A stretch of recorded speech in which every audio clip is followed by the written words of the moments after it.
is Rory O'Toole. And my name is Matt Schultz.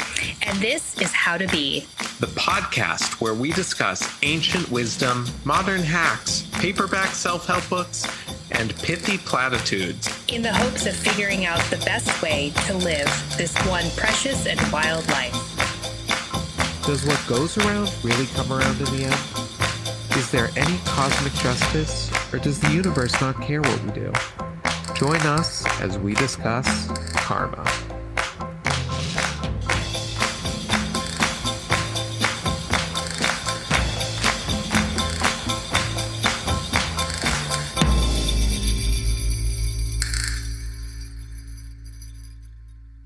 Hi, Matt. Hey, Roar. How are you? I'm doing great. Just great. How are you? I'm good. This morning, did you decide to get dressed in any particular era? Because period of time, period piece outfit? Because on my Instagram, that's all I see now is people getting dressed for, let's say dinner in 1740. Oh, really? No, I got dressed for right now. I'm not trans time. Yes. For some reason, my Instagram, and probably it's just going to be self-perpetuating because I keep watching these videos of people who are obsessed with period dress, but like a variety of different periods. Like, this is how I would dress if I was an Edwardian woman going on a bike ride. Yeah, and then some people are really committed to one particular. So I sent you that lady getting dressed. She was 50s, I would say. She was 50s, and she was like, and I gotta get dressed to go to the doctor and take my son somewhere. And I was like, and she had the whole 50s hair. It was so committed. And my first thought was, I would not want like an eerie vintage mommy like that. Like, I would be really disturbed as a child, I think, if I had like a mommy from another time and everyone else had normal mommies from this time. I wouldn't like that. I wonder if she cooks like a 1950s mom too. Just making like, not more ham salad. Yeah, savory Jello molds. Yeah. Just onions crystallized in Jello.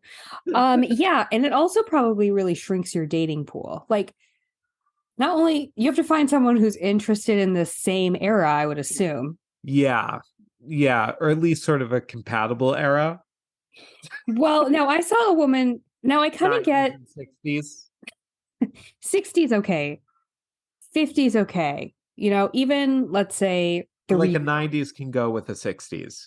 Like, sure, they're compatible. Yeah, and Flower at least power. Yeah, at least that's from the last couple hundred years. Now I saw a woman getting dressed for a day of work in 1340.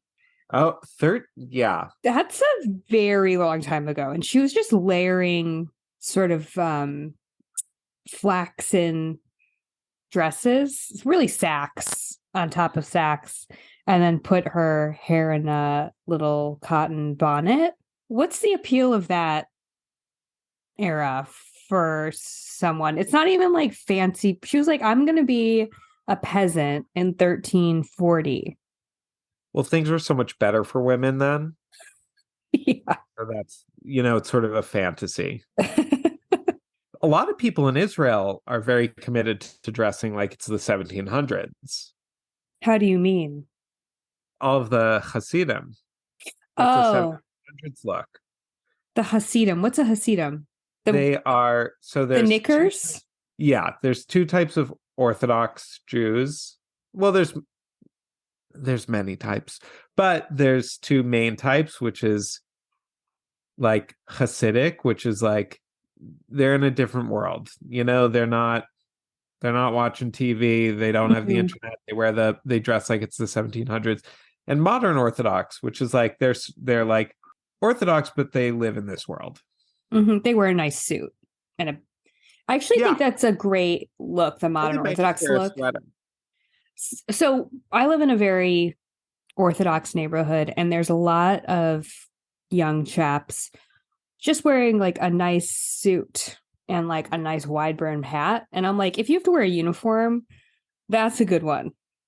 That's okay. Those people are sort of the bridge between these two worlds that I just described. Because then there's people who are literally like, modern Orthodox is a pair of Dockers and Asics and like maybe an fitting Nautica button down. It can be anything. It can be a t-shirt, Roar. It can be a t-shirt. And then there's the nice, but it has to be suit. It has to be the Asics, I think. The Asics are the only part that's required. And in Israel, it's enforced by law. Our prisons are full. Yes, but also in my neighborhood, I see folks wearing knickers, like a satin knicker with a tight. Yeah. And a big fur hat that kind of looks like Lexi says it looks like a chocolate cake. Yes, it does. Yeah. It looks like they have a whole chocolate cake inside of there. But what does a woman equivalent dress like? Because I think they kind of dress a little bit more contemporary. Like they're not wearing a corset. No, they're wearing like a shapeless dress. Black. Yeah, it's like a skirt and like a black sweater and like cute little shoes, you know? Yeah, okay. But they're not wearing like gloves to cover their hands or anything. No, they're not really wearing gloves, but they do wear hats. Sometimes when I look at like pictures of women in like the 20s in New York, I'm like, they look kind of Hasidic, like, you know, not religious women. So like they're pushing the stroller. They have a little chapeau. They have a little hat. Yeah, absolutely. They have a wig on. So they have a wig and then a little hat. And it's a little vintage. It's a little vintage. Yeah, it absolutely is. Absolutely. I wish they would go all the way with the gloves. Yeah. I mean, the shoes are definitely vintage. They're like those little Oxfordy lace-ups with like that little weird heel. Yeah, that little heel. Oh, I love it. I want to be reincarnated as that, honestly. I don't know why. I just find it so cute. Well, you can just apparently live your life like that. And be one of these trans time people. Yeah, people do it. Yeah, but I want to be an Orthodox woman, so I'd have to be trans time, transgender. Yeah. So a lot of big changes that you can escape to it in your mind, though. There's always the mind. There's always the mind. I do have something else to say, switching gears a little bit before we get into the topic. Say it. Just say it. Okay, so it's about being duped. So I was listening, I think I told you I've been listening to this podcast that came out a few years ago. It was incredibly popular, so I'm like late to the game on it, like Return of the Mac, a song I didn't hear until a couple of years ago. It's called To Live and Die in LA, and the first season was this really good in real time unfolding murder true crime story. The second one was less good, but also good. And the host of it was like this, I imagined him, he's just like a dorky journalist with like a nasally voice, and he's, you know, and he sounded like, you know, just a normal leftist journalist. He wrote for Rolling Stone, you know, just a guy who would do a podcast, NPR style, you know? Got it. So I didn't Google anything about this podcast because I didn't want any spoilers because, you know, it's old, 2018-ish. Googled at the end the host. He is the man who wrote The Game. Oh, what's his name? Neil Strauss. But you know he's like reformed. I don't think he is reformed, Matt, because I tried to find something on that. No, he's reformed. He's reformed. He wrote like another book disavowing the game. What's it called? It's called like The Question, or like, I don't know, something. He made so much money off the game, though. I don't know if he is. Can I Google this for a second? Yeah. Because okay. I Googled Neil Strauss apology. It's okay. He wrote a follow-up book called The Truth. The Question. From the author of the blockbuster bestseller, The Game, a shockingly personal, surprisingly relatable, brutally honest memoir in which the celebrated dating expert confronts the great challenge he has ever faced: monogamy and fidelity. Neil Strauss became famous to millions as the author of The Game, blah, blah, blah, pickup artist. But the experience of writing The Game transformed Strauss into a man who could have what every man wants: the ability to date with almost every woman he met. This isn't sounding like a reformist book. It's just sounding like someone who's like, and you know what? I tried to get married. but they also conditioned him to view the world as a kind of constant parade of women, sex, and opportunity, with intimacy and long-term commitment taking a backseat. I don't. No, it's not because the like an apology. No, but the game is about treating women like objects, obviously. I mean, I could go on and on, nagging women, yada, yada, manipulative tactics to get women to sleep with you. And this book doesn't seem to sound like that. It sounds like, oh, yeah, now I can sleep with every woman I want. But how about I do something more radical? Try monogamy. Yeah, I've heard some descriptions of this that kind of talk about it as he was disenchanted with his own philosophy and saw the error of his ways. I need more details. What part of his philosophy? I don't know. I think it was in a ContraPoints YouTube video that I heard about it. I'm not so sure. I'm not sold. And I just can't even believe that I can't even believe it, Matt, that I spent a week or two listening to this man without even knowing the sins that he sowed on this earth. Listen, so he sowed some sins. He has bad karma, which is our topic of the day. Irredeemable if he doesn't ask for forgiveness. He wrote the truth. Roar. You just don't want to hear it. That is the thing, is these people, they just get, I don't even get it. It's like, I don't care. I can move on from Howard Stern if he would just acknowledge what an asshole and how negatively he affected people. Yeah. Can I get an acknowledgement? But he's a great interviewer, Roar. Oh, but he's a great interviewer. So all these men. Oh, he's a great interviewer. Oh, he's a great interviewer. Who cares if he sowed toxic behaviors in men and women for generations to come? Who cares? He doesn't. He's moved on. Why can't you? Why can't you? Robin forgave him.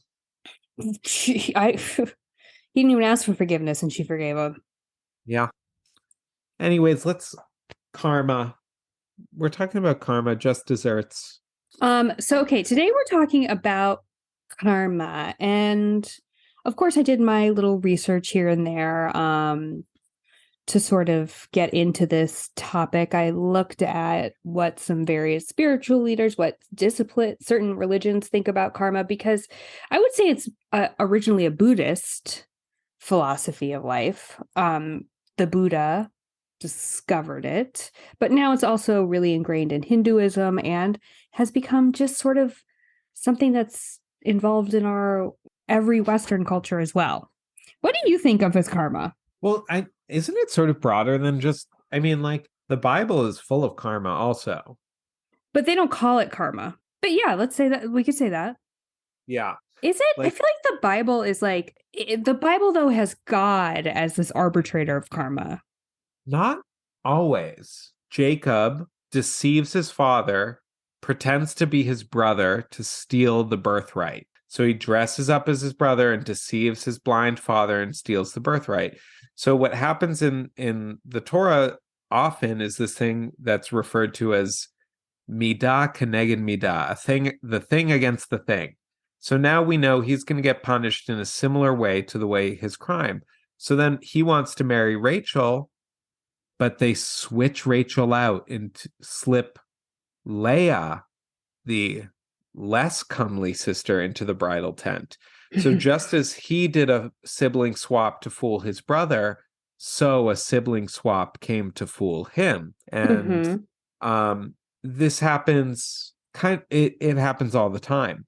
And it's not stated or even really implied, except in that like God is the ruler of the universe, but it's not stated. And then God said, I'm going to like get even with Jacob and make this happen. It just sort of happens. It's sort of the logic of the world of the Bible. Okay. So it's sort of in the stories of the Bible, but not necessarily, it's not a Jewish tenet. Do the rabbis talk about karma? They talk about divine punishment. Okay. So not the same thing. No. Because the karma is without God. They make that very clear in Hindu and Buddhism. So what do you think of as karma? How would you define it? I mean, I guess it's like you get back what you put into the universe. And That's, I guess, like sort of the simple version of it. A more sophisticated version that I've heard from Alan Watts is that karma is sort of the deep recognition that there's no difference between, when you really like get down to it, between what you do and what happens to you. The line between those two things is arbitrary. So in that sense, you are responsible for all of it. What happens to you and what you do. Yeah. Yes, Also absolutely. not responsible for it. It's also just, it's all you and it's all not you. Okay, interesting.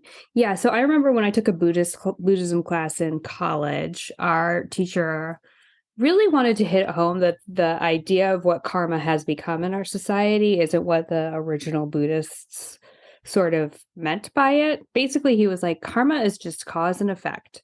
And essentially, when you ask a spiritual leader to start talking about karma, that's where they start, right? It's just that every action has a reaction. But then all these religions and spiritual leaders sort of created a way broader philosophy to answer all of our natural questions that would kind of come up from it. It's like you care. It's more than cause and effect, though, because it like also determines like how you reincarnate and if you reincarnate. That's kind of where it ended up going. Yeah. Okay. But also it's just cause and effect because, yeah, if you make a bad action, a bad thing could happen. It goes into the world and that will reverberate to you. Okay. Yeah. So it's not just, but that is what we think of it. So like your teacher was like, it's actually not this idea that we talk about in society. It's cause and effect. But what does cause and effect mean? This idea that we have in society. Well, that's the thing, is like you get contradictory answers from different disciplines and from like depending on who's interpreting that religious discipline. So, but most people will emphasize it's not as simple as or as obvious as good and bad, and I think that we see it as more like good and bad. So the book I read was by I would call him allegedly, someone who maybe could be considered a grifter in the spiritual movement. Neil Strauss, the karma. Yeah, exactly. Sadhguru. He is started a religious movement where he gets to be the central figure. And he maybe could have, we don't know, killed his wife. A higher force than us will pass judgment on him. Yeah, but he says, I would like to read this quote. Unfortunately, most people have understood action in terms of good and bad deeds. They see karma as a balance of sheet merits and demerits, virtues and sins, a life audit of sorts. To others, it is a ledger maintained by some divine chartered accountant who assigns some people to celestial bliss and consigns others to neither world nor into the maw of some recycling machine that spews them back into the world to suffer some more. Ooh, baby. Yeah. So I think most spiritual leaders would try and discourage people to look at it as sort of a balancing sheet, like he says. Yeah. Okay. So what is it then? Karma simply means... What is it? Okay, so karma simply means that we have created the blueprint for our lives. It means we are the makers of our own fate.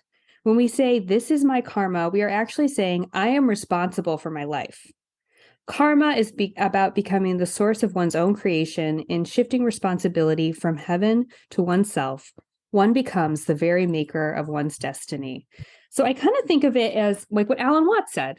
Radical responsibility for your life. And how do you feel about radical responsibility for your life? Because I think there's some obvious problems or questions that might arise. Well, I think in the Alan Wattsian version of it, those problems don't really arise for me, because what he's saying is that as I said before, the dividing line between what I do and what happens to me is arbitrary. Mm-hmm. Like I was in a bad mood and I yelled at my friend. So is that something I did? Yes. Or is it something that happened to me? because my bad mood wasn't caused by me. It was caused by not getting enough sleep. It's like wherever we look at it, there's sort of no end to what we can take responsibility for and what we can not take responsibility for. So what Alan Watts is saying is that it's all the same. It's all just the universe universing. Okay. And it's all the world worlding, and you're a part of it. So it's not like saying take responsibility for your life because you're in control of your destiny. It's saying that framework is almost, it's taking responsibility, but in a very particular way, not this sort of deterministic and individualistic way that I almost heard in Sadhguru's description. Yeah, Sadhguru definitely is here for this is the book about harnessing your karma to take control of your destiny. You won't even have destiny anymore because of the way you're going to take control of your karma. Whereas Alan Watts, it seems like he's saying this isn't even, it almost like the way you described it, it would be a useless framework to be working within because the two cancel each other out almost. Yeah, it's sort of just about recognizing that like it's all you and it's all the universe. And this is what Alan Watts loves to say. It's all the universe and you are it. Like, yeah. But so you are responsible because you are God.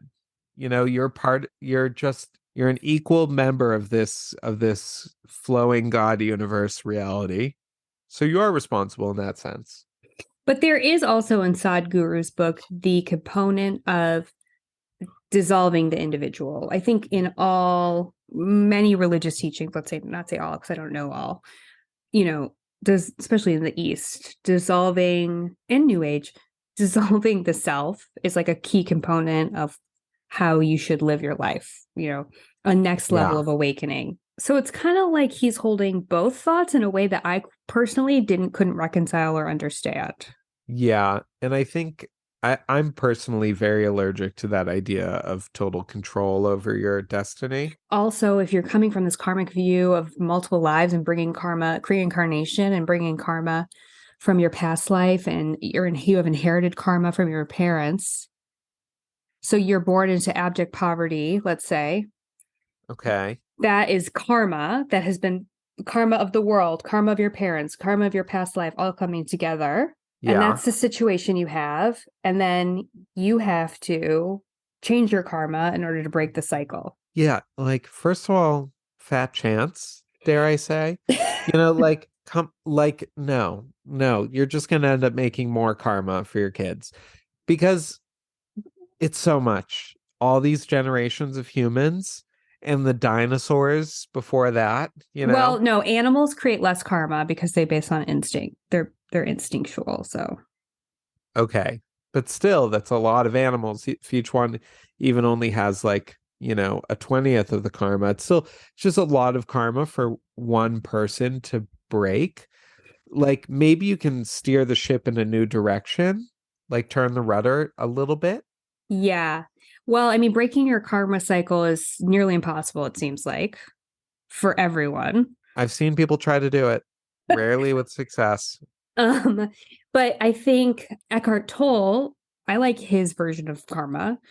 So, and Eckhart Tolle says, and Sadhguru also talks about this too. So these are sort of two aligned views, but he says that your karma, people are born and they have a certain genetic situation. They have a certain, they're born into a situation, let's say. He wouldn't say, oh, that's bad karma. He doesn't get into past lives. Like, that's not what he's here for, But he says your karma is sort of the unconscious patterns of who you are from certain conditions. So you are a product of your parents, your early childhood, your genetics. And what we're talking about with karma is really just a thought pattern and these habitual patterns we get into. And Sadhguru talks about this a lot too. And it's partly collective and partly personal. But it's not an abstract subject external to yourself. Rather, you need to be observing yourself, observing these patterns, and then you can break them and sort of become a more contented person who's not in that wheel of karma anymore. Isn't that just psychology? Yeah, it is. But we've talked about this a lot. Like, the overlapping of like spiritualism and psychology. Is it an overlap though, or is it just like, okay, so I was just in a class just now and we were talking about miracles and Judaism and like, well, what do we do with this idea of miracles? We as like rational modern Jews. And it's like, well, maybe the miracle, it's a sunset, it's like, if you have to make it so much into a new thing to believe in it, maybe it's not that thing. Maybe it's not that thing. So like, if karma is just psychology, then what need is there for us to reckon with it as karma? Like for me, and I feel like we're a little bit skipping over this, is like I feel like the enduring appeal of karma and of divine punishment and reward, if we want to go there, is that the world has justice, accountability, a moral order, and that's a really appealing idea. Yeah, let's bring it into how we hear people refer to karma, how Taylor Swift writes about karma, and karma is my boyfriend, okay? It's the way we talk about it as gross moderns is by GMs, #GM, is by someone wrongs us in our life, and we take solace in the fact that karma will get them in the end. Okay, I have a couple problems with this. First of all, if you believe in karma in that sense, in this very like colloquial sense that we have come to use it, would not the bad thing that they did to you be your karma? Aren't all bad things happening to you your karma? No one ever turns it on themselves and says, oh, like I deserve this, I must have bad karma. They're only wishing bad karma onto other people. Exactly. Like and it's like, what does it mean that person who was just like really rude to you while you were just trying to work a shift at Starbucks? Mm-hmm. What does it mean that rude person was like the agent of your karma also? Yeah. I don't like, know. Okay, so you did something bad and now you need to be punished by this person doing something bad to you? Quite a tapestry for the karmic system. If there's no God there, it's like the AI has to be really sophisticated to arrange all of this. Yeah, it's also like, is that a good way? I mean, that's what we're asking. Is this a good way to look at the world? Certainly not. I don't think our colloquial sense of karma is helpful to us at all. No, I don't think so either. I actually think that like when people really try to find that there's a reason for everything, because I find it to be a terribly upsetting idea rather than a comforting idea, because it's like terrible things happen in this world. And the idea that there's a reason for them, that it's deserved, even. That it's deserved. Yeah, that it's deserved, or even just that there's some sort of higher purpose to it is quite upsetting. I think like it's a little frightening to recognize that we live in a vulnerable world where we can be victimized by other humans or just by the forces of nature.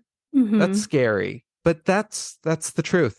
That is the truth. I mean, that's certainly what I believe, and I think it's a whole lot of a nicer belief, and I think that's just the way the world is, than thinking like this is a punishment and this is a reward. I'm there with you. I completely agree. But I do think that the exploration of karma, what I've learned from this book and from looking into it in other traditions, is that there are some valuable tidbits that can come from. On me. Okay, so Sadhguru says that karma exists physically from your actions, mentally from what you think, your thoughts, and energetically. So he gives this scenario, and I'm dying to talk to you about it. So he gives a couple scenarios. One, you're playing with a knife and you accidentally stab and kill someone. That creates bad karma. My worst nightmare. Yeah, that creates bad karma. 2, you're chopping vegetables and someone upsets you, you fly into a rage and kill them. Oh. That's bad karma. 3, this person you hate comes over for dinner and you plan to kill him. That's bad karma. But you know what the worst karma is of all? Thinking you're going to kill him, but not doing it. just constantly over and over imagining killing this person and never doing it. What? Yeah. Now, one thing obviously that's not true to me, because I think you would ask, if you asked the person who was on the receiving end also, that would not be true to them too. They'd much rather you imagine killing them than actually kill them. Yeah. But it does make me think about my thoughts. And one thing is, of course, he's talking about how like your bad thoughts create bad karma, your bad thoughts create bad karma. But as we know from our exposure therapy, and sort of a key tenet we live on, is that our thoughts are automatic. We needn't get upset with ourselves for them popping up. But at the same time, I have been thinking about redirecting my thoughts to be more generous. Well, that's also, I mean, CBT therapy is supposed to change your thoughts, but not by making you feel guilty about them. But yeah, it's like stewing in rageful thoughts, or ungenerous thoughts is, it's nothing to be ashamed about. Right. That you had a thought, but yeah, you don't have to continuously engage it and sort of throw coals onto that fire. You can redirect it. Yeah. And like, I think people are not very, I don't know. I say this from experience, like the ways that I've allowed myself to think in life, and I'm not even talking about obsessive thoughts or intrusive thoughts I've had, but just the way that I can stew is creates such a film on the life that you lead. Yeah, it really is. It really is. Yeah, the monkey brain. Yeah, the monkey brain, and just like a very sort of ungenerous way of looking at other people and looking at the world. Yeah. Get out of my way. That my head said that to a woman today. My brain. Yeah. Get out of my way. It's like I hate when I hear my brain say that. It's so my way. It's like so rude. Mm-hmm. So rude. She's not in your way. She's just walking. Yeah, or like when I am running late to something and I'm in an Uber with like a slow driver and I want to murder them, I really should think, well, it's actually, you could have left earlier. Being late isn't the worst thing in the world. There's no reason to like engage this person with your like hostility, even mentally. It will take as long as it takes. That's something I've gotten from 4,000 Weeks. It'll take as long as it takes. That's a book you're reading on time management, right? Yeah. Using the karmic framework and thinking about our thoughts as part and parcel with our actions, because you can act like the nicest person in the world, but if your thoughts are miserable, you are sowing misery in your life. Your thoughts are out of order. Your life is out of order. Our life is our day, and our day is our thoughts. Amen, sister. Put that on a t-shirt. Matt Schultz. Everyone, I want to say that Matt had a coworker who wanted to start a company where they put Matt's quotes on yoga mats, and it was going to be called Yoga Mat. Yeah, that was a real idea that someone had. And wealthy lady, a very kind woman who liked my writing, the wife of the former British ambassador or deputy ambassador, something. The wife of Bath. The wife of Bath. And I wrote some samples for her. I wrote some little blurbs to put on yoga mats. The company never happened, but those blurbs, that became my first book. My only book, but my first. Because you are, as my mom says, you're very quotable. I love when your mom says that. So we need to get some merch going for this podcast too, to sell to our friends, to sell to Mora. Yeah, pithy Matt quotes. I believe in pith. Now, okay, so can I talk about divine justice a little bit? I would love it if you did. It's taught in the Mishnah that on Rosh Hashanah you're judged, and the good people will live, and the bad people will die. Okay, so this is a teaching. from the day it was written, people recognized the issue with it. So there are all these ways to sort of figure out how to reinterpret it. Okay, so maybe it doesn't mean live and die. Maybe it means life in the world to come or death in the world to come. Mm-hmm. Or maybe it means like later, your judgment won't happen right away. They come up with all these ways around it. What do you mean later? Oh, every year on Rosh Hashanah. Rosh Hashanah. You were judged? You're judged, but maybe your punishment doesn't happen right away. Oh, because people aren't dying all of a sudden every year. Yeah. Yeah. Oh, and man. Because we witness good people have terrible fates. We see it all the we time. Absolutely do. Have to, they couldn't ignore that. And it's a biblical preoccupation right from the start. The whole book of Psalms is filled with, why are the wicked flourishing? Why are the wicked flourishing? So they come up with all these ways to sort of figure it out. And I think that in our own generation, in our gross modern time, we have our own way of figuring this out. And it's the psychological approach, which I think is just as flawed as any other approach. But first, it's the idea that they must be miserable. Hitler must have been a miserable man. And he probably was, but aren't we all? Exactly. Okay, first of all, there's so many good people who are tormented by their own brains. And also, there are wicked people who are not tormented by their own brains. Plenty. They don't feel guilt. No, Steve Bannon comes to mind. There is no justice. That's what I believe. There is no justice except the justice that we perform in the world. Agreed. I mean, I guess what it comes down to is karmically, your deeds, you're adding more good to the world if you're doing good things, right? Yeah. And therefore more good things are about just going to spread around, and maybe you'll be the recipient of more good. But it's so giant, and the world is so giant and you're so little. And also, just to trip it up a little bit, you buy your daughter a pony and she jumps over the little fence with it and falls off. And oh no. Exactly. I feel like I've heard this story before. It's Gone with the Wind. I know. So you put some good out. You can put good out into the world and get bad back. And you can also put bad into the world and get good back.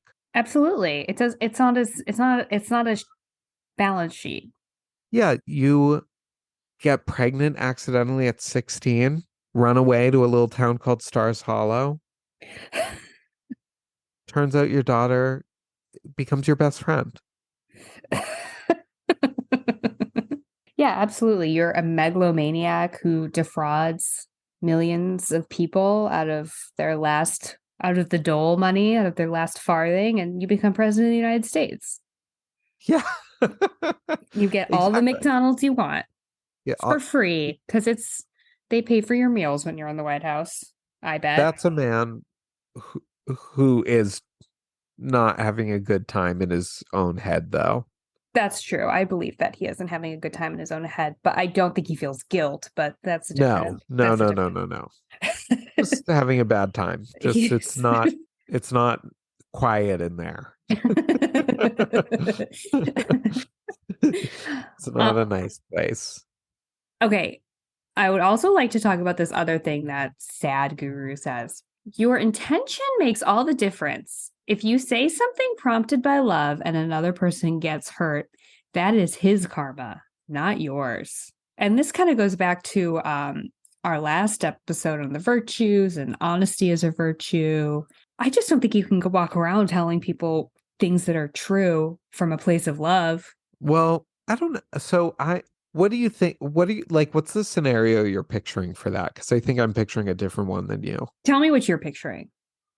Okay, so I pictured recently, this has come up in my relationship. Things that are important to one partner that the other partner can't go to for a good reason. You have to be more specific. You have to give a real life example. Okay. I'm leading Shabbat services. Uh-huh.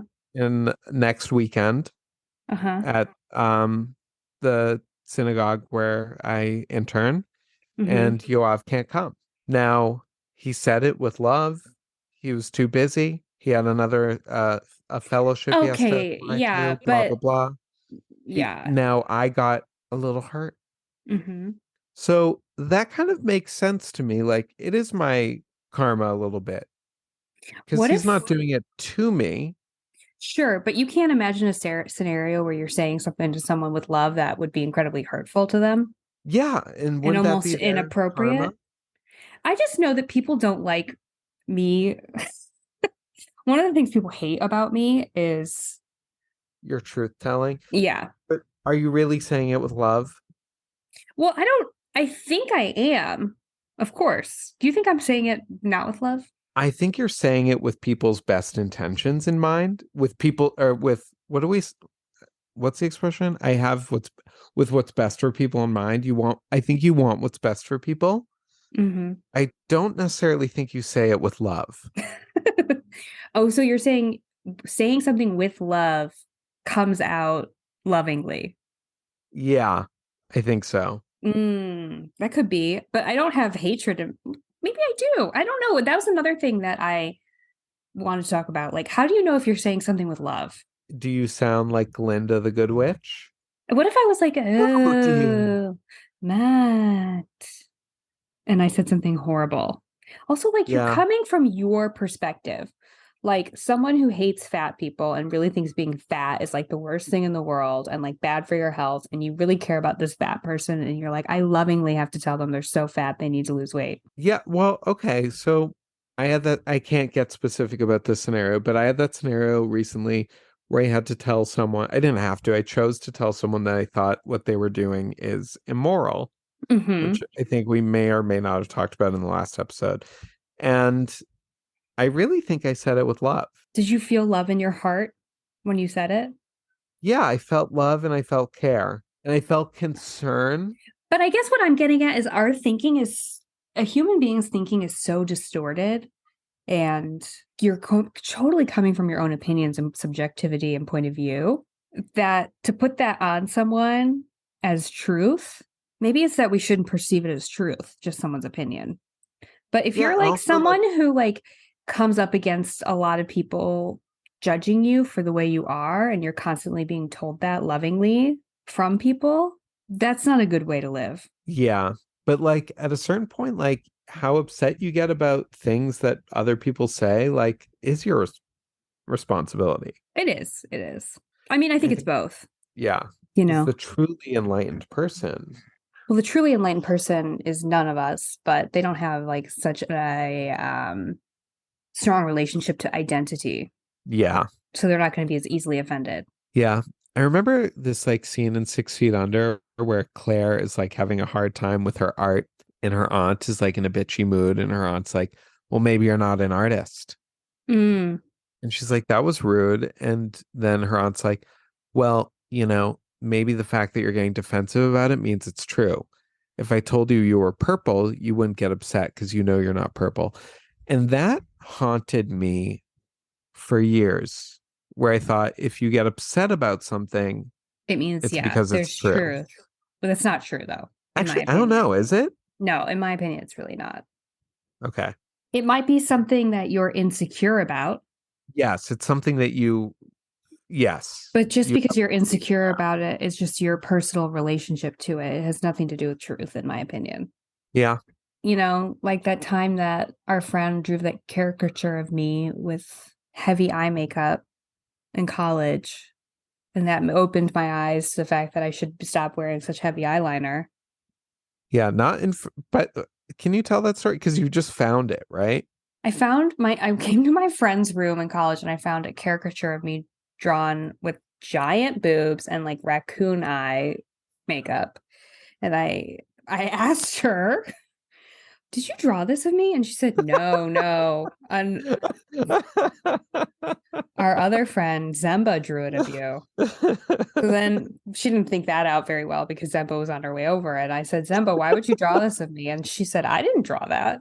It was clearly the friend who I was visiting, who I'm leaving nameless. But and that was not done out of, I don't know if that was done out of love. That was not done out of love. But it benefited me. Yeah. Well, you're good at handling things like that. The thing about it is that one of my biggest fears in life is that, and there definitely are, I have to just accept that, these huge blind spots about my personality and my behaviors that I'm not seeing, that everyone else is seeing and knows, and I'm totally unaware of it. Not really. You see it. Okay, well, a lot of people I see don't see it, or do they see it and they just don't integrate it? First of all, they don't care. Okay. You know what? I think anyone can justify anything to non-existence. Listen, first of all, a lot of us are more, I think a lot of us are more self-aware than we seem, because we are sometimes aware of our flaws and don't have a handle on them. Mm-hmm. Yes. So that can look to the outside like a lack of self-awareness. Some people truly don't have self-awareness of how they're perceived. I'm saying you specifically, and I feel like you have trouble accepting this. You're like, there's no way when I look at the people around me and I see such blind spots that they have, that I don't have equally big ones. And that's very good. That's very humble. It's a very humble thought of you, and that's good. We're trying to cultivate your humbleness now, but I actually think that you not only know sort of like what your flaws are, but you kind of know what your friends are saying about you behind your back. Because I tell you, first of all, I'm like, wow, I bitched about you yesterday. Here's what I said. And that's only if I don't say it to you directly. But I think you roughly know. And I think, and I feel like you're a pretty consistent person. We know this. And your flaw is pretty consistent too. It's always, I feel like my flaws are a little more all over the place. Well, that's one of your flaws. Not being consistent. A lack of consistency. I mean, could that be a flaw? I don't know. It's more of a characteristic, I guess. Yeah. But I think I think there's at least I'm aware of what I'm aware of. Well, I think for you, and one thing that you inspire me to do is be more honest with myself about my thoughts. I don't think you lie as much as other people do about your intentions. Oh, yeah, I'm pretty honest with myself. Yeah. Or even with me, you'll be like, and I said this horrible thing and I wanted to just say this horrible thing. And then you feel bad and then you try and fix it. I don't think a lot of people do that, because I didn't do that until I was older. No, that's one of my virtues. Yeah, well, and I often think that about people. I'm like, do you ever think you're wrong? We talked about this, right? Mm-hmm. Do you ever think you're wrong? Because I think I'm wrong a lot. Mm-hmm. And because it's like you can find a way to like make yourself think that you're right.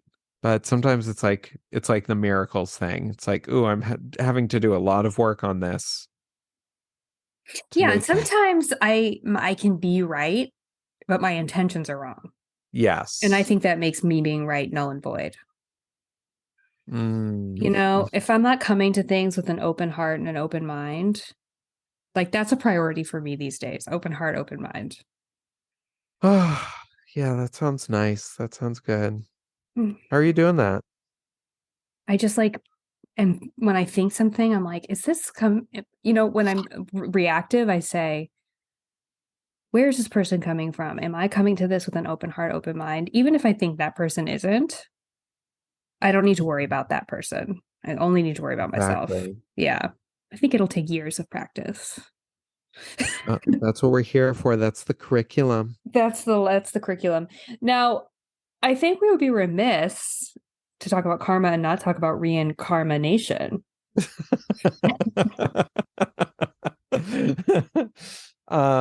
Yes, let's talk about it. Okay, so Sam was telling me about, and I think you told me the story about that little girl in India.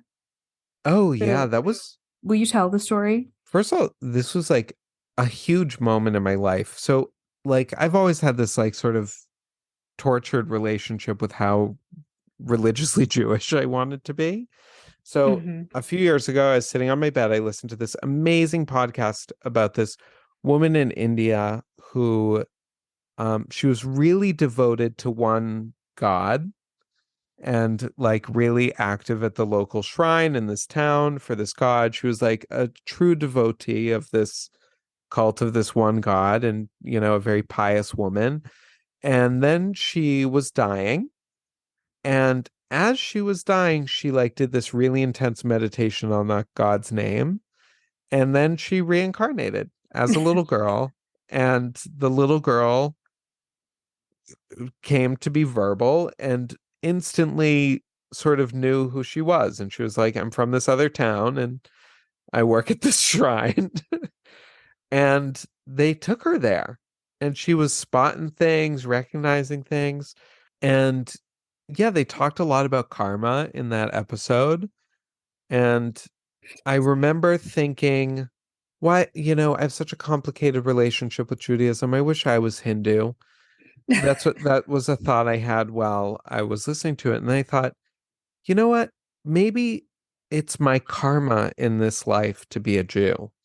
And ever since then, I've just been really at peace with my Jewish religiosity. It was a really big moment for me in my life. It was like maybe the universe is a Hindu. So you kind of do believe in karma in a way. I believe you have to live the life you're born into. The cards you're dealt. And all of a sudden, I felt like it was impossible to be Hindu?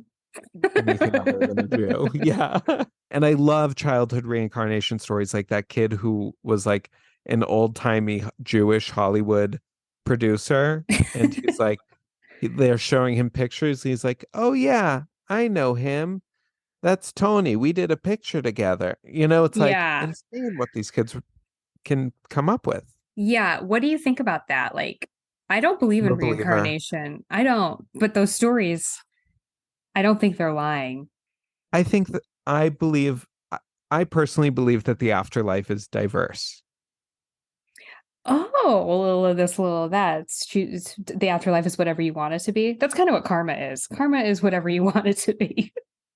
I think some people are coming back.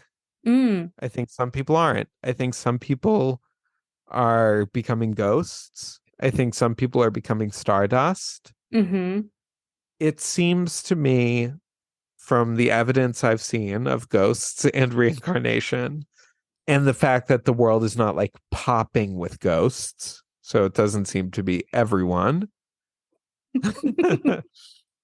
that there's a couple different paths that you can take. And I don't know what causes you to take one path That's what I was going to ask. over the other.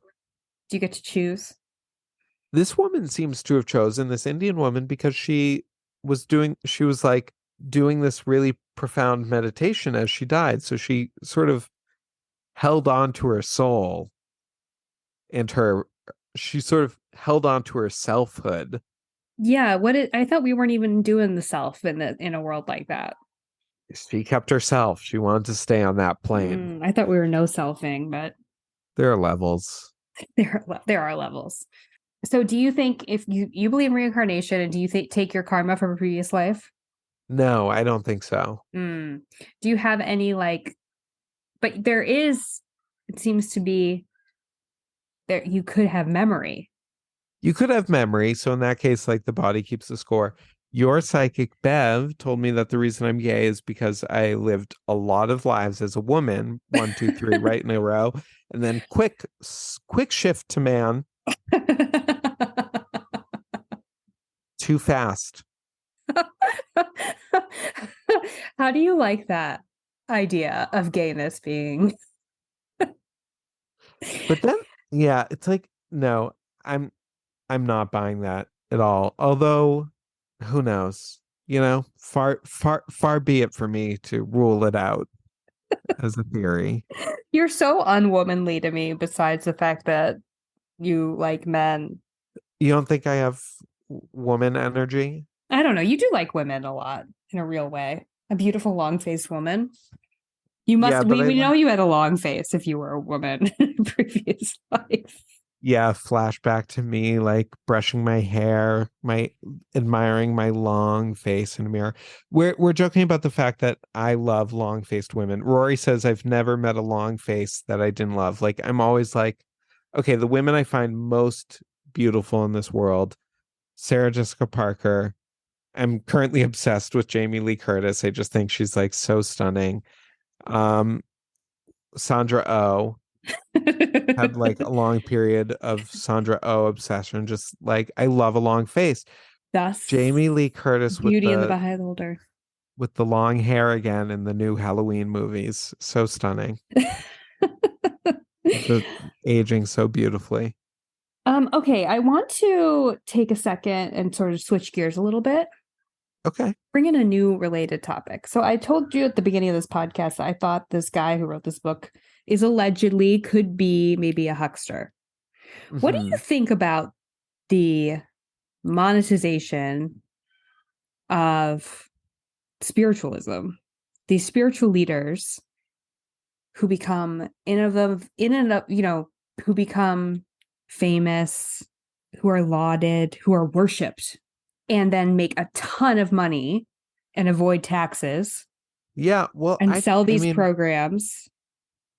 We could do a whole episode on this, on guru. Like, should you have a guru? Should you have a rebbe? Should you like, on the one hand, it's like it's so open to abuse and hucksterism. On the other hand, it can be a really profound relationship, and it's important to have a guide on the spiritual journey. Yeah, I just think that like the way that Republicans want to keep things local, we need to keep the spiritual leaders local, like having international. Do Republicans want to keep things local? They want state power or whatever. Oh, okay. In their original platform. Yeah, the state doesn't feel local to me, but I get what you're saying. Now, I read this book. I think that he had a lot of interesting things to say about karma. I think there were a lot of things I don't agree with. That's another thing. Can you take what you need from someone who maybe allegedly could have killed his wife? Or the intentions of this book could be so bad, we don't know, that it's completely null and void. I wouldn't make him my guru, but you can take something from it. Who is wise? Asks the Mishnah. He who learns from everyone. Or she. Yeah, because I guess this is how his wife died. Do you want to know?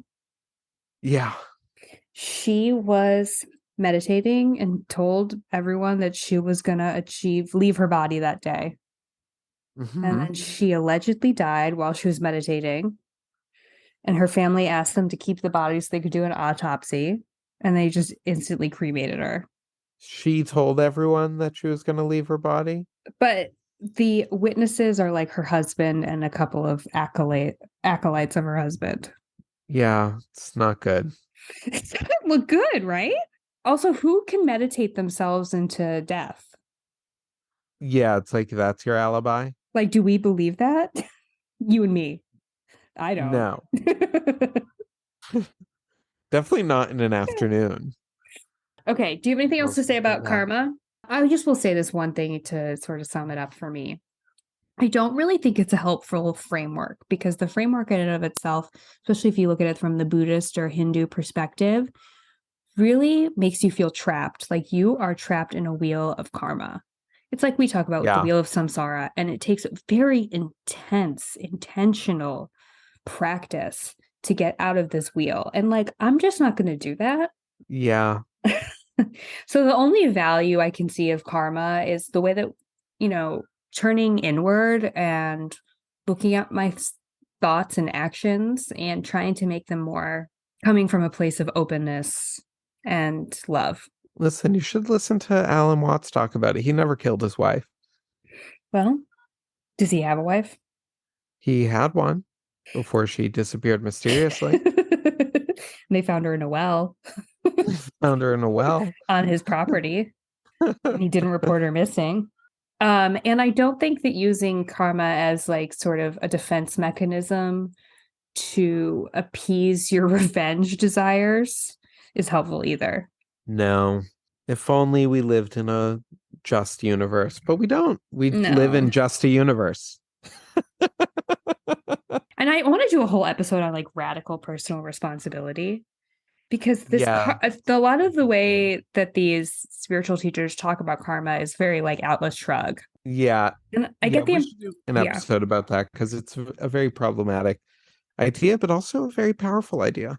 Yeah, it's kind of an interesting idea. I do think people taking responsibility can be empowering, but it also can be fraught with very obvious issues. Anyway, I also think it's like an empowering fiction, because I don't really believe in free will. Oh, right. I don't believe in free will. Oh, right. And yet you make choices every day. But you have reconciled the two. And one day on a future podcast, maybe you could tell everyone about that.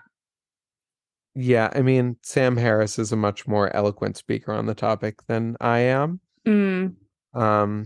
And Jordan Peterson perfectly articulates my point of view. Sam Harris is not Jordan Peterson. No. They have a famous debate about free will. Oh, they do? Yeah. Or at least, I think they do. Or at least Jordan Peterson constantly addresses Sam Harris not believing in free will. Interesting. Yeah. I think it's undeniable. I think it's inarguable. I think it's an open and shut case. But at the same time, yeah, it's like it's sort of an effective fiction, you know? Mm-hmm. Might make your life better to take more responsibility. I don't know. Yeah. Maybe. We'll talk about it later. All right, Matt. So what do you think about karma? Is it how to be? No, except this fragile, broken universe, just the way it is, without imposing a moral order on it. Agreed. All right. Bye, Matt. Peace out, homie.